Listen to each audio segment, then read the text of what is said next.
ఆంధ్రప్రదేశ్ ఇక అభివృద్ధి పదంలో నడిపించాలి, దీన్ని మేమందరం ఆ దిశగానే పనిచేస్తాము అని చెప్తున్నారు. ఇక ఎలా ఉండబోతోంది, ఎవరెవరికి ఏ శాఖలు కేటాయించబోతున్నారు, ఓవరాల్గా ప్రోగ్రామ్ గురించి చెప్పాలి అంటే ఏం చెప్తారు?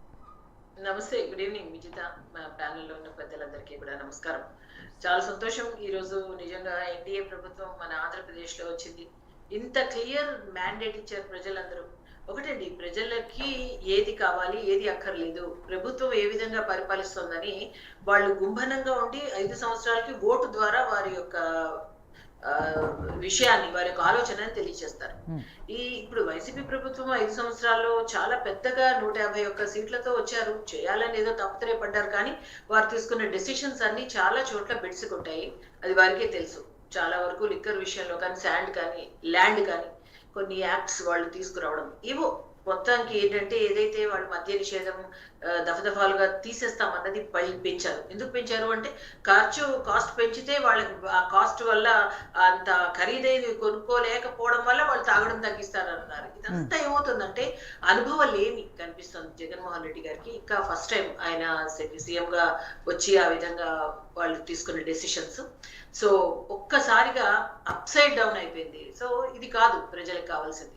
సో ఏదైతే ఎన్డీఏగా అంటే కేంద్రంలో కూడా ఎన్డీఏ వచ్చి ఇప్పుడు రాష్ట్రంలో కూడా పూర్తి స్థాయి క్లియర్ కట్ తీర్పుని ప్రజలు ఇచ్చారు. సో ఇక్కడ ఆంధ్రప్రదేశ్లో ఎప్పుడు కూడా అభివృద్ధి ఆగలేదండి ఈ 10 సంవత్సరాల్లో కూడా.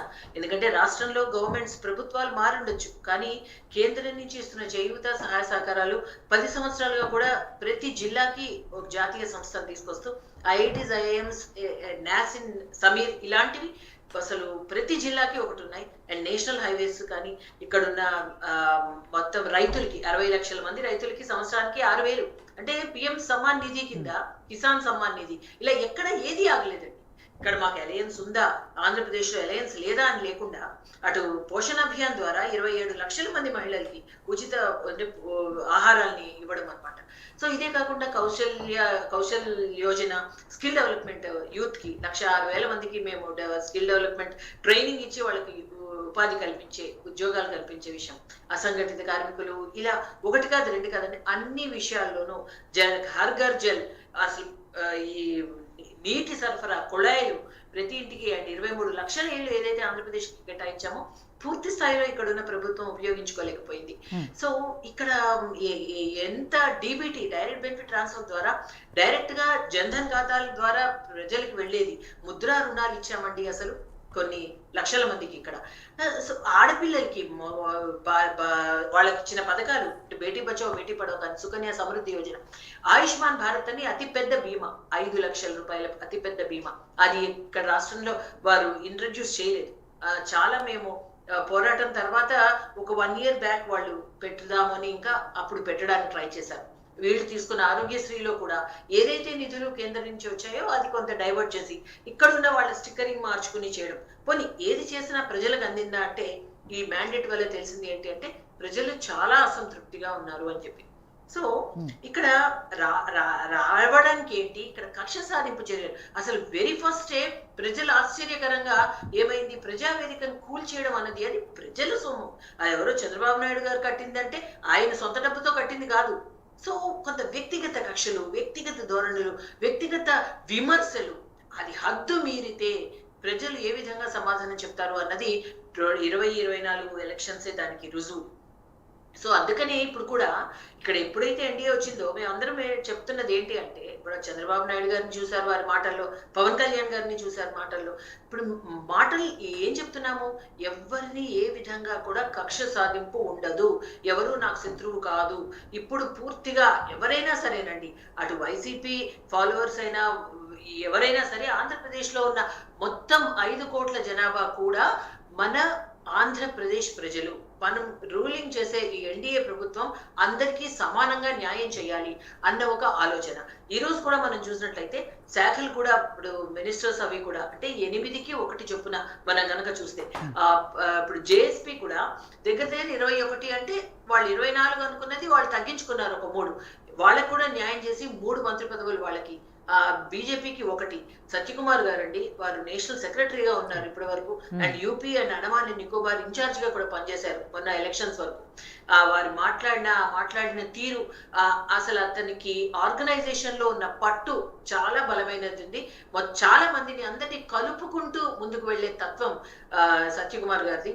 సో వారికి ఈ రోజు మంత్రి పదవి ఇవ్వడం చాలా ముదావహం. మేమందరం కూడా హర్షిస్తున్నాము.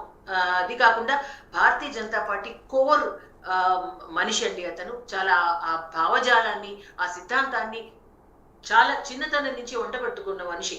సో అదే విధంగా శ్రీనివాస్ వర్మ గారు నరసాపురంలో, వారికి కూడా కేంద్ర కేబినెట్. మన తెలుగు రాష్ట్రాల నుంచి 5 మందికి. సరే, తెలంగాణలో కిషన్ రెడ్డి గారు, బండి సంజయ్ గారిని వారు అక్కడ ఉన్నా, ఇక్కడ ఇచ్చిన పదవులు మనం చూస్తే గనక పౌర విమానయాన శాఖ రామ్మోహన్ నాయుడు గారికి, అది ఆల్రెడీ మనకి శ్రీకాకుళంలో ఏదైతే అశోక్ గజపతి రాజు గారికి ఇచ్చారో గతంలో, ఇప్పుడు మళ్ళీ అటువంటిది. అంటే ఇంటర్నేషనల్ ఎయిర్పోర్ట్స్ ఆంధ్రప్రదేశ్ లో చాలా ఇంపార్టెంట్. దానిని మనకు భోగాపురం ఇంటర్నేషనల్ ఎయిర్పోర్ట్ వస్తుంది, విజయవాడ, అలాగే తిరుపతి, ఇక్కడ కొంత కనెక్టివిటీని కొంత పెంచే విధంగా ఆ శాఖ నుంచి ఒక కేబినెట్ మినిస్ట్రీ. అంతేకాకుండా పెమ్మసాని గారికి మనం చూసినట్లయితే రూరల్ డెవలప్మెంట్ అండి, గ్రామీణాభివృద్ధి, అది మనకు ఆంధ్రప్రదేశ్ కి కావాలి. అదే కాకుండా కమ్యూనికేషన్. అండ్ మనకి ఇక్కడ శ్రీనివాస్ వర్మ గారికి చూస్తే గనక హెవీ ఇండస్ట్రీస్ లో minister of state and minister of steel. So ఉక్కు కర్మాగారము, భారీ పరిశ్రమలు, ఇన్ని మంచి శాఖలతో కనెక్షన్ లో సహాయ మంత్రులుగా, కేబినెట్ మంత్రులుగా మన రాష్ట్రం నుంచి ఇచ్చారు అంటే, రేపొద్దున మన రాష్ట్రంలో ఉన్న అభివృద్ధి పరుగులు తీస్తుంది.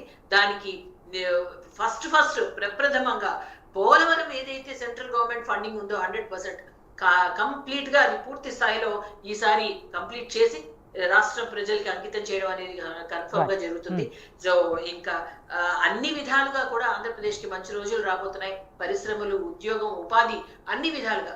ఒక రకంగా ఇప్పుడు చెప్పాలి అంటే ఆంధ్రప్రదేశ్ ఒక ఐకానిక్ స్టేట్ గా కూడా మన దేశంలోనే ముందుకు వెళ్ళబోతుంది అనడంలో అతిశయోక్తి లేదండి. ఎందుకంటే ఎప్పుడైనా సరే ఆ శ్రేయభావంతో, సుహృద్భావ వాతావరణంలో పూర్తి స్థాయిలో ఇప్పుడు ఏదైతే ఒక గవర్నమెంట్ ఇక్కడ ఫామ్ అయిందో, కేంద్రము రాష్ట్రము, మేము మొదటి నుంచి ఒకటే చెప్తున్నాం, ఒక డబుల్ ఇంజిన్ సర్కార్ ఎప్పుడైతే ఉందో అప్పుడు అభివృద్ధి అన్నది పరుగులు పడుతుంది అన్నది సేమ్ ఇప్పుడు అదే జరుగుతుందండి.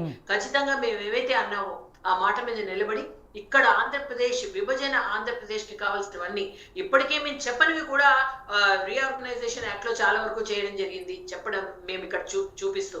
సో ఇప్పటికే 10 లక్షల కోట్ల ప్రాజెక్ట్స్ ఆల్రెడీ ఆంధ్రప్రదేశ్ లో జరుగుతున్నాయి. సో అటు నేషనల్ ఇన్ఫ్రాస్ట్రక్చర్ పైప్ లైన్ కానీ, industrial nodes and industrial corridors, అవి 5-3 మన రాష్ట్రంలో జరుగుతున్నాయండి. సో ఏదైనా సరే ప్రత్యేక దృష్టి సారించి ఆంధ్రప్రదేశ్ ప్రజల కోసం నేషనల్ లెవెల్లో మాది జాతీయ స్థాయిలో మాకు జాతీయ పార్టీగా ఇక్కడ రాష్ట్రంలో ఎన్డీఏ లాగా మేము సంఘటితంగా పూర్తి స్థాయిలో ఆంధ్రప్రదేశ్ అభివృద్ధికి మేము దోహదం పడతాము అని చెప్పి మేము చెప్పగలం. రైట్. సో మనతో పాటు తెలుగుదేశం పార్టీ సీనియర్ నాయకులు శివ గారు జాయిన్ అయ్యారు, తనతో కూడా మాట్లాడదాం. నమస్తే అండి శివ గారు. 4వ ముఖ్యమంత్రిగా ప్రమాణ స్వీకారం చేశారు ఈరోజు చంద్రబాబు గారు. ఆయనతో పాటు మిగిలిన మంత్రివర్గ సభ్యులు కూడా ప్రమాణ స్వీకారం చేశారు. అందరికీ ఇందాక కంగ్రాట్స్ చెప్పాం, అట్లే మీకు కూడా కంగ్రాట్స్. సో ఏదైతే ఇప్పటివరకు మనకి సుహాసిని గారు చెప్పారో, బీజేపీ అలయన్స్లో ఉన్నా లేకపోయినా రాష్ట్రానికి ఇప్పటివరకు ఆంధ్రప్రదేశ్ రాష్ట్రానికి ఏవైతే కేంద్రం నుంచి రావాలో అవన్నీ పూర్తిగా ఇచ్చాం మేము. అక్కడ ప్రభుత్వాలు ఉపయోగించుకున్నాయా లేదా, అది కొంత మిస్యూజ్ అయ్యాయా ఏంటి అనేది వేరే విషయం. బట్ మేమైతే మొత్తం ఓవరాల్గా